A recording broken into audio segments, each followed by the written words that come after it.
कलचुरी राजवंश की कहानी में प्रतापम मल्ल के बाद एक ऐसा दौर आता है, लगभग 200 साल का, जिसके बारे में हम ज्यादा नहीं जानते।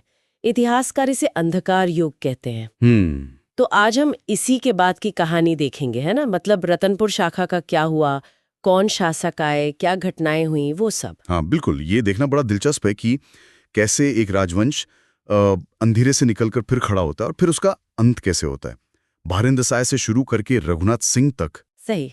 तो इस अंधकार युग के बाद जो पहला बड़ा नाम उभरता है वो है बारिंद्र साय का। इनका समय लगभग 1480 से 1544 ईस्वी माना जाता है। जी इनके बारे में कहते हैं कि पठानों का काफी उपद्रव था उस समय। हाँ, तो सुरक्षा एक बड़ा मुद्दा रहा होगा। इसीलिए शायद उन्होंने राजधानी रतनपुर से हटाकर छुरी कौसंगाड़ क्षेत्र में ले जाने का फैसला किया और वहां कौसंगाड़ का किला भी बनवाया। हाँ, ये बिल्कुल तार्किक लगता है। लेकिन एक और बात है, राजधानी बदलने के बाद भी रतनपुर में महामाया मंदिर इन्होंने ही बनवाया। अच्छा। हाँ, और इसका जिक्र उनके कोसंगाड़ शिलालेख में मिलता है जो 1495 का है। और मिला भी वो रतनपुर से ही है। कमाल है। और उन्होंने सोनखान इलाके की जागीरदारी भी दी थी ठाकुर वीर सिंह और केशव सिंह को, तो प्रशासनिक फैसले भी ले रहे थे। इनके बाद फिर कौन आता है? इनके बाद आते हैं कल्याण साय। समय है लगभग 1544 से 1581 ईस्वी। कल्याण साय, हाँ, इन्होंने रतनपुर किले में जगन्नाथ स्वामी मंदिर बनवाया था, ये तो मुझे याद है। पर इनसे जुड़ी एक और बात है ना, वो दिल्ली वाली। हाँ हाँ बिल्कुल, बाबू रेवाराम के हिसाब से ये कोई 8 साल दिल्ली में मुगल दरबार में रहे थे। 8 साल? ये तो बहुत लंबा समय है। क्यों गए थे, कुछ पता है? देखिए, इस पर अलग अलग राय है। कुछ कहते हैं कि शायद राजस्व अधिकारियों से कोई झगड़ा हो गया था। अच्छा। कुछ मानते हैं कि पठानों के खिलाफ मदद मांगने गए थे। अब असल वजह क्या थी कहना मुश्किल है, पर ये शायद अकबर के समकालीन थे। कहीं कहीं जहांगीर का नाम आता है, पर वो टाइमलाइन के हिसाब से फिट नहीं बैठता। अकबर के समय ही ज्यादा संभव लगता है। लेकिन जो सबसे महत्वपूर्ण बात है वो ये कि वो दिल्ली से सीख कर लौटे। क्या सीख कर लौटे? मुगलों की प्रशासनिक व्यवस्था, खासतौर पर ये जो गढ़ या परगना प्रणाली है ना। हाँ हाँ, मतलब इलाकों को छोटी इकाइयों में बांटना राजस्व के लिए। बिल्कुल, वो सिस्टम इन्होंने यहाँ लागू किया। इससे राजस्व व्यवस्था काफी सुधरी और इनका शासनकाल करीब 36 साल का काफी स्थिर रहा। ये एक बड़ा काम था। सही बात है, प्रशासन में सुधार लाना हमेशा महत्वपूर्ण होता है। अच्छा, कल्याण साय के बाद फिर एक लंबा गैप सा दिखता है। कई नाम आते हैं, जैसे लक्ष्मण साय, शंकर साय, मुकुंद साय, त्रिभुवन साय, जगमोहन साय, अदली साय, लगभग 1581 से 1685 तक।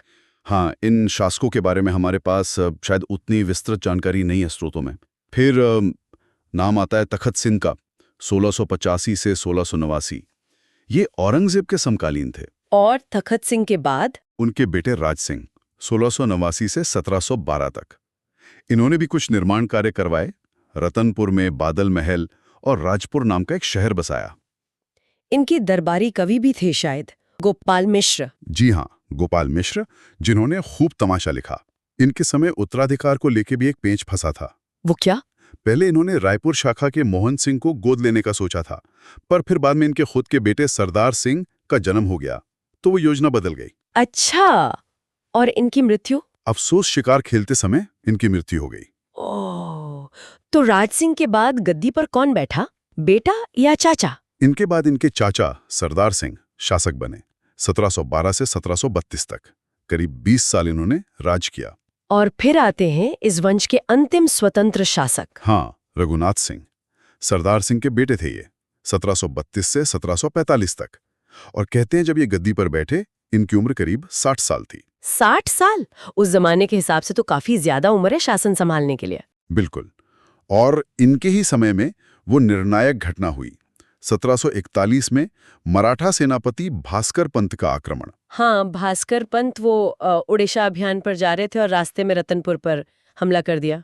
जी, और कहते हैं कि रघुनाथ सिंह उस समय अपने बेटे की मृत्यु के शोक में डूबे हुए थे। और उन्होंने लड़ाई ही नहीं की। नहीं, बिना युद्ध किए ही आत्मसमर्पण कर दिया। ओह, तो बस वहीं खत्म हो गई कहानी। एक तरह से। हाँ, रतनपुर पर मराठों का नियंत्रण हो गया।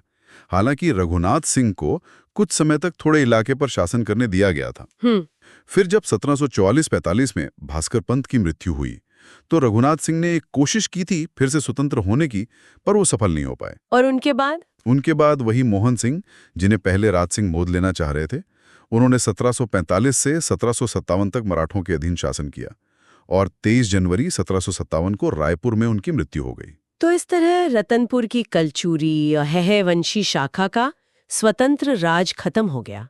बिल्कुल। तो हमने देखा कि कैसे अंधकार युग के बाद बाहिरेंद्र साई ने राजवंश को फिर से संभाला, कल्याण साई ने मुगल व्यवस्था से सीखकर स्थिरता लाने की कोशिश की, और कैसे फिर अंत में रघुनाथ सिंह के समय शायद व्यक्तिगत दुख और बाहरी दबावों के चलते बिना लड़े ही सत्ता हाथ से चली गई। ये पूरा घटनाक्रम दिखाता है कि कैसे बाहरी शक्तियां और राज्य के अंदरूनी हालात दोनों मिलकर इतिहास की दिशा तय करते